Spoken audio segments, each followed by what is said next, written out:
गौमूत्री भारतीयों में आपका एक पोल खोलने लगा हूं और सारे पाकिस्तानी जो है वो लाजमी सुने और इस वीडियो को जो है वो शेयर लाजमी करें। अच्छा, गौमूत्री भारत कब और कहां से पाकिस्तान पर हमला करने जा रहा है, चले बताता हूं मैं आपको। कल भारत की फौजी मशकों का आखिरी दिन था, मगर इख्तिताम से चंद ही घंटे पहले जो इशारे में मिले वो मामूली नहीं थे।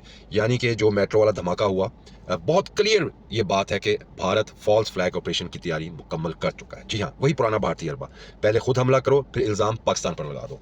अब बात यही ख़त्म नहीं होती। फरीदाबाद से 300 किलो आरडीएक्स बरामद होने का ड्रामा, फिर कुछ नाम नहाद दहशतगर्दों की गिरफ्तारी का ड्रामा। मगर अजीब बात यह है कि उन्होंने अभी तक किसी भी एक शख्स को मीडिया के सामने बहसीयत दहशतगर्द पेश नहीं किया। आखिर क्यों? क्योंकि कहानी अभी लिखी जा रही है, स्क्रिप्ट जो है वो इंडिया अभी लिख रहा है। इसका अंजाम शायद अगले चंद दिनों में सामने आ जाएगा।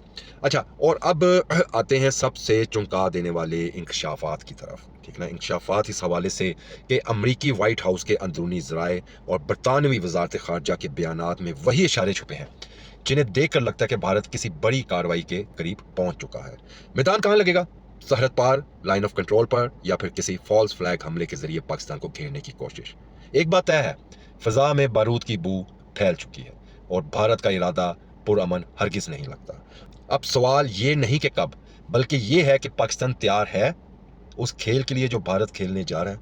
तो इसका जवाब बहुत ही क्लियर है, जो कि पाकिस्तान पहले भी 6 मई से 10 मई के दौरान भारत को जवाब दे चुका है कि गौ मूत्रियों के मुल्क के अंदर घुसकर पाकिस्तान ने जो इंडिया का 1 घंटे में हाल किया था, अब वो हाल जो है पूरे भारत के अंदर, पाकिस्तान हर शहर के अंदर घुसकर जो है वो इंडिया का वो हाल करेगा कि इस जुर्रत के बाद मैं नहीं समझता कि फिर इंडिया नाम का कोई भी मुल्क दुनिया के नक्शे के ऊपर कायम रह सकेगा, इंशाअल्लाह ताला।